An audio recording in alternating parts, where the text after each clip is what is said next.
What is going on, everybody? Nathan here with the Everyday Drinker, bringing you guys a brand spanking new video. As you guys can see behind me, the aesthetic for the channel has completely changed. We have moved out of the kitchen and we have moved into the bourbon corner. Shelves finally came in, got them built. New microphone finally came in. Audio should sound 10 times better for the channel. And the backdrop, in my opinion, is top notch for what I have.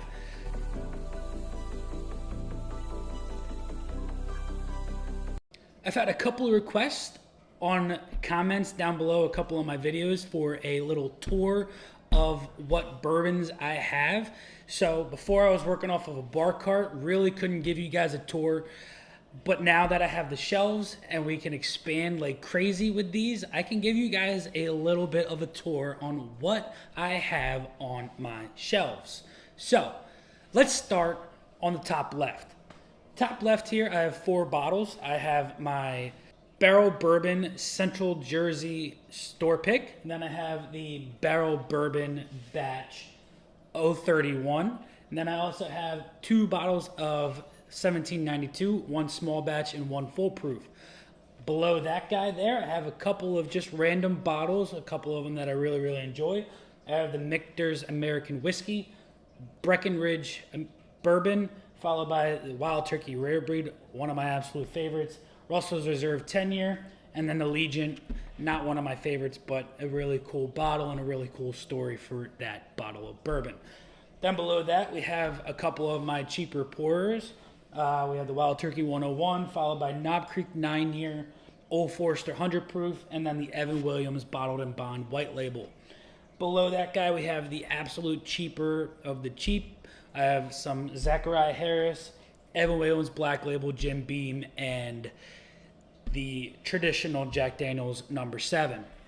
And then below that, the bottom shelf that I have a couple of my Canadian whiskeys. I need to expand on those. I only have 2 right now, and they're not even the best. I have Crown Royal Apple and Crown Royal Salted Caramel. Ugh, not the best stuff on earth. Let's move into the right side of the bourbon shelves. Top right here, I have a couple of my more favorite bottles. I have a Henry McKenna Bottled and Bond, Widow Jane 10-year, the Penelope Architect, the Penelope Toasted Barrel Strength, and then in the middle there, one of my absolute favorites, you guys know all about it, the Smoke Wagon Small Batch. Then below that, I have a couple of my single barrel store picks. I have the Town Branch. I have the Bib & Tucker 12-year, one of my first bottles I ever bought. Really good stuff there. And then one I'm pretty upset about, not that good, is the Old Forester Black Label Single Barrel 90 proof. Don't recommend picking that guy up from the stores. If you guys see those, they're really thin, hot, not a big fan. I've had 2 of them so far, and both of them are the same.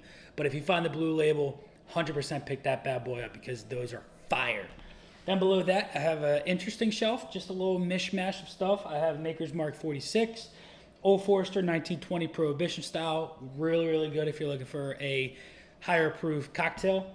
Then a corn whiskey, the Mellow Corn, really good stuff, Bottled and Bond. And then the Elijah Craig 94 proof. I'm really looking forward to finally, hopefully finding a toasted barrel of the Elijah Craig, because that stuff is fire flames. Then below that, I have my rye shelf. I have the Knob Creek Rye, followed by the Widow Jane Rye Mash. And then below that one, where you guys can't see it all, I have my Irish whiskeys. Only have one right now, and that's the Jameson. Need to expand on that a little bit more as well. Then the middle shelf is probably my most favorite out of the 3. Up top here, I have the Buffalo Trace, and then another Buffalo Trace store pick. Then I have the Weller Special Reserve, Weller Antique 107, Eagle Rare, and then the E.H. Taylor Small Batch, followed by my Blanton's bottle with a couple extra Horseys surrounding them. Then we move into one of my more favorite shelves as well. I have the Larceny Batch A122, followed by the Wilderness Trail Wheat and Mash Bill, then the Wilderness Trail Small Batch, and then the Larceny 93 proof with all of my Glencairns right here. Nice and easy to get to them. Below that, I'm not quite sure if you guys can see this shelf, but I have the Woodford Double Oak and the Woodford Reserve, and then the new Jack Daniel's Bonded and Triple Mash. And then my last shelf below that, I have my Scotch whiskeys. I only have one on there right now. I have the Monkey Shoulder blended Scotch. As you guys can see, these shelves aren't full whatsoever. I got these to expand with you guys. Eventually, we will have to expand even further than these shelves. Never know when that's going to happen. That's all up to you guys. You guys are crushing it for me with the likes and the comments and the subscribing to the channel. We're at 210 subscribers at the time of recording this video. I can't thank you guys enough. You guys are killing it, and I love the love that you guys are bringing me for the channel. I wouldn't have done this without you guys. I would have just been stuck with a bar cart and living my lonely self with the couple of bourbons I had. But through you guys, I've expanded, and my palate has expanded, and the other YouTubers, the Bourbon Society that is out there on YouTube, absolutely love everybody, and I love you guys for it. But until next time, this has been Nathan with The Everyday Drinker. Hope you guys enjoyed this one. Cheers.